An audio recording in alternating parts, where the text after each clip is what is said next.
Doctor तरुण देशभ्रटा plastic reconstructive और cosmetic surgeon. Doctor तरुण देशभ्रटा एक अनुभवी प्लास्टिक सर्जन हैं जो रिकंस्ट्रक्टिव और कॉस्मेटिक सर्जरी में विशेषज्ञता रखते हैं। वे शरीर के विभिन्न हिस्सों की कार्यक्षमता, फंक्शन और सौंदर्य अपीयरेंस को बेहतर बनाने या पुनर्स्थापित करने में कुशल हैं। वे वैकल्पिक इलेक्टिव कॉस्मेटिक प्रक्रियाओं से लेकर जटिल रिकंस्ट्रक्टिव सर्जरी तक व्यापक सेवाएं प्रदान करते हैं, विशेषकर उन मामलों में जहां शरीर का कोई हिस्सा ट्रॉमा, कैंसर, जलन, बर्न या जन्मजात विकृति कंजेनिटल डिफॉर्मिटी से प्रभावित हुआ हो।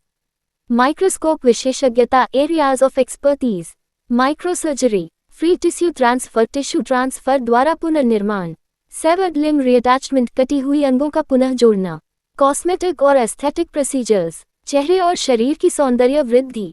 डॉक्टर तरुण देशभ्रटा अपनी कलात्मक समझ और सर्जिकल विशेषज्ञता के माध्यम से कार्यात्मक और सौंदर्य दोनों आवश्यकताओं को संतुलित करते हैं।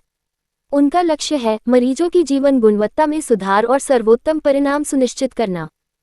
नमस्कार, मी डॉक्टर तरुण देशभ्रता, मी कन्सल्टंट प्लास्टिक सर्जन आहे आणि मागल्या 10 वर्षापासून नागपूरमध्ये as a consultant plastic surgeon खूप साऱ्या वेगवेगळ्या हॉस्पिटल्समध्ये नागपूरमध्ये कार्यरत आहे। माझं मेन कार्य कॅन्सर रिकन्स्ट्रक्शनमध्ये आहे। सर, कॅन्सरच्या बाबतीत जर बोलायचं केलं तर कॅन्सरमध्ये सर्जरी एक मोठा पार्ट आहे। आता सर्जरीमध्ये खूप सारे जे अवयव आहे ते कट केल्या जातात, म्हणजे जसं ओरल कॅन्सर झाला, कोणाला मुखचा जर कर्करोग झाला तर त्याला कट केल्या जातं असं दाखवण्यात आलेलं आहे। त्यामुळे खूप सारे लोक जे आहेत ते ट्रीटमेंटसाठी येत नाहीत। काय म्हणणार या विषयावर? बरोबर आहे, ओरल कॅन्सरमध्ये सर्जरी हा महत्त्वाचा आणि मुख्य उपचाराचा प्रकार मानता येईल, कारण की त्यामुळे खूप प्रमाणात कॅन्सर कंट्रोल होतो। पण ऑफकोर्स चेहऱ्याचा भाग असल्यामुळे लोकांना असं वाटतं की आपण खूप विद्रूप दिसणार, त्यामुळे ते त्याकरता तयार होत नाहीत किंवा खूप वेळ मेडिसिन किंवा आयुर्वेदिक मेडिसिन्समध्ये जातात सो दॅट सर्जरी न करता आपण ट्रीटमेंट घेऊ शकू, पण त्यामुळे ते अजून ॲडव्हान्स होऊन येतात। पण प्लास्टिक सर्जरी आता इतकी अद्ययावत झालेली आहे, नवीन ट्रीटमेंट्स आलेले आहेत याच्यामध्ये, की पेशंट जर लवकर पोचला हॉस्पिटलमध्ये आणि तज्ज्ञ डॉक्टरांकडून जर प्लास्टिक सर्जरी करून ट्रीटमेंट करून घेतलं तर चेहरा इतका विद्रूप होत नाही। त्यामुळे लवकर ट्रीटमेंट करून घेणं आवश्यक आहे असं मला वाटतं। प्लास्टिक सर्जरीच्या बाबतीत जर बोलायला गेलं तर ज्या प्रकारे कॅन्सरच्या बाबतीत लोकांना अवेअरनेस नाही आहे, माहिती नाही आहे, त्याप्रत जर प्लास्टिक सर्जरीच्या बाबतीतही लोकांना माहिती नाही, तर एकदा आपल्या दर्शकांना सांगा की नेमकी प्लास्टिक सर्जरी म्हणजे नेमकं काय?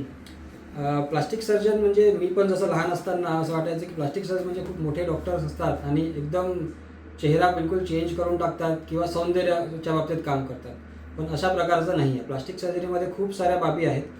डोक्यापासून पायाच्या बोटापर्यंत सर्जरी आम्ही करतो, ज्याच्यामध्ये वेगवेगळ्या प्रकारच्या सर्जरी येतात, जसं सौंदर्यवर्धक सर्जरी तर असतातच असतात, प्लस कोणाला मार लागलेला आहे, कोणाचा बोट कापल्या गेलेला आहे, हात कापल्या गेलेला आहे, ते आपण जोडू शकतो।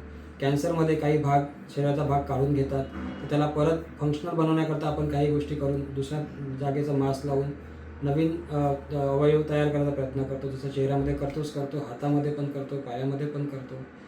अशा भरपूर साऱ्या आहेत, पण मेन लोकांना, कॉमन मॅनला हेच वाटतं की फक्त सौंदर्यवर्धनच काम आहे प्लास्टिक सर्जनचं, तसं नाही।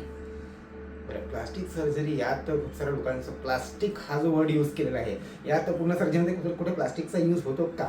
नाही, प्लास्टिक म्हणजे तो एक विदेशी वर्ड आहे, ज्याच्यामध्ये प्लास्टिक मीन्स मोल्ड करणं। तर आपण याच्यामध्ये काय करतो की आपल्या बॉडीचे पार्ट जे आहे, मास जे म्हणतात साध्या भाषेमध्ये, त्याला आपण मोल्ड करून नवीन प्रकारात यूज करून आपण त्याला जडणघडण करून रिकन्स्ट्रक्शन करतो एका पेशंटमध्ये, जखम ठीक करण्याकरता म्हणा किंवा कॅन्सरमध्ये म्हणा। असा प्लास्टिक हा वर्ड, आपण जे रेग्युलर प्लास्टिक आहे त्याचा त्याच्याशी काही संबंध नाही। कॅन्सरच्या पेशंटच्या बाबतीत जर बोलायला गेलं तर प्लास्टिक सर्जरीने जी विद्रुपता आहे, जे कट केल्या जातं ओरल कॅन्सरमध्ये म्हणा किंवा ब्रेस्ट कॅन्सरमध्ये म्हणा, जे कन्स्ट्रक्टिव्ह वर्क आहे ते पूर्णपणे पूर्ववत जे फेस असतं किंवा पूर्ववत जे ब्रेस्ट असतं त्याप्रमाणे ते कन्स्ट्रक्टिव्ह होतं का, की त्यात कुठेतरी सर्जरीचे मार्क्स दिसतात? कसं आहे, पेशंट जर खूप लवकर आमच्याकडे आला सर्जरी करता, म्हणजे इनिशियल स्टेज ऑफ कॅन्सरमध्ये जर आला तर 99% आपण पूर्ववत करू शकतो। बट पेशंट जेव्हा थोडा लेट येतो तेव्हा एकदम नॉर्मल पेशंट आधीसारखं करणं थोडंसं मुश्किल जातं। स्कार्स दिसतात. थोडासा वेगळा पेशंट नक्कीच दिसणार, 80 to 90% नॉर्मल दिसतो, पण 10% तरी चान्सेस असतात स्कार असणारच, जे आपण लपवू शकतो भरपूर प्रमाणात. आणि पण हां, एक्झॅक्ट नॉर्मल नाही होऊ शकत अगर पेशंट खूप लेट येतो. म्हणजे सर्जरी जशी झाली तर सरच्या लगेच जर आपण कन्स्ट्रक्टिव्ह जर केलं, प्लास्टिक सर्जरी केली तर पेशंट पूर्ववत दिसू शकतो. असे भरपूर पेशंट आम्ही केलेले आहेत जे इनिशियल स्टेजवर आले तर आता पेशंट समजत पण नाही की त्याची सर्जरी झालेली आहे. सर, मागील कित्येक वर्षापासून आपण ॲज अ प्लास्टिक सर्जन म्हणून आपण काम करत आहात. अनेकांची आपण सर्जरीज केलेली आहे. काय एक आनंद आपल्याला मिळतो जेव्हा पेशंट आपल्याला म्हणतो, सर थँक्यू, आपण मला वाचवलं आणि मला पुन्हा नवजीवन दिलं, काय कसं वाटतं? येस, डॉक्टर म्हटलं की ओव्हरऑल तेच आहे की पेशंट जो आपल्याला स्माईल करून थँक्यू म्हणून जातो, it is a good thing. कॅन्सरच्या ह्याच्यामध्ये स्पेशली म्हणायचं झालं तर पेशंट ॲक्च्युली जेव्हा येतो त्याचं फर्स्ट असतं की आता कॅन्सर झालेला आहे, माझ्या लाईफचे काही दिवसच उरलेले आहेत. पण असं नसतं. लाईफ कॅन्सर आहे म्हणजे लाईफ संपली असं प्रकार नाही आहे. आजकाल ट्रीटमेंट इतकी छान झालेली आहे की पेशंटची लाईफ खूप जास्त वाढवता येते. प्लस प्लास्टिक सर्जरीने आपण ती पूर्ववत पण आणू शकतो.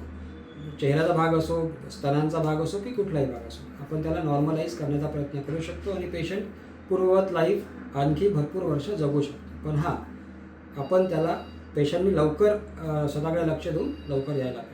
प्लास्टिक सर्जरी हा विषय म्हटल्यावर एक मनात विचार येतो की प्लास्टिक सर्जरी म्हणजे खूप मोठं सब्जेक्ट आहे, डॉक्टर पण खूप मोठे असतील.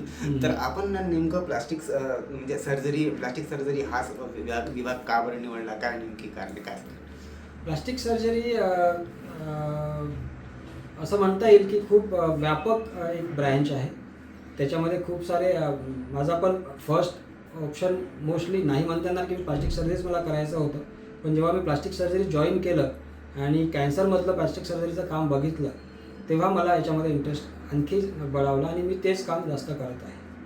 बरं, चॅनलच्या माध्यमातून आपल्याला जागतिक स्तरावर जे लोक बघत आहेत त्यांना कॅन्सर नंतर प्लास्टिक सर्जरी किंवा कोणतीही प्लास्टिक सर्जरी संदर्भात जर आपल्याशी संपर्क करायचा असेल किंवा आपल्याशी परामर्श घ्यायचा असेल ते कशा प्रकारे आपल्याशी संपर्क करू शकतात?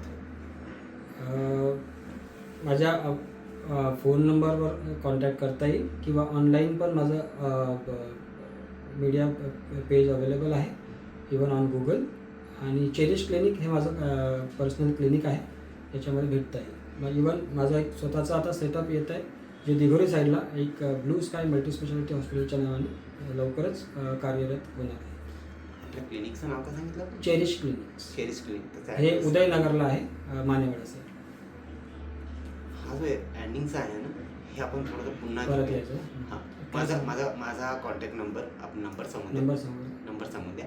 त्यानंतर मला ऑनलाईन पण कन्सल्ट करता येईल, पेज पण आहे, हे पण आपण सांगू द्या. माझा क्लिनिक चेरिश असं करू ना आपण, माझं गुगलवरती नाव टाकून जर टाकलं तर सगळंच चेरिश क्लिनिकचा ॲड्रेस आणि माझं क्लिनिक चेरिश क्लिनिक म्हणून आहे. हे स्थित आहे ॲड्रेस, ते इथे आपण या वेळेला येऊन या वेळेला भेटू शकता असं. ठीक आहे, स्टार्ट. मला कॉन्टॅक्ट करायचा झाला तर माझा कॉन्टॅक्ट नंबर आहे 9967964843. माझं पर्सनल क्लिनिक जे आहे ते उदयनगरला आहे, चेरिश क्लिनिक या नावाने. जर गुगलवर माझं नाव आपण फीड केलं तर तुम्हाला ॲड्रेस आणि कॉन्टॅक्ट नंबर प्लस टायमिंग्स कळून जाईल.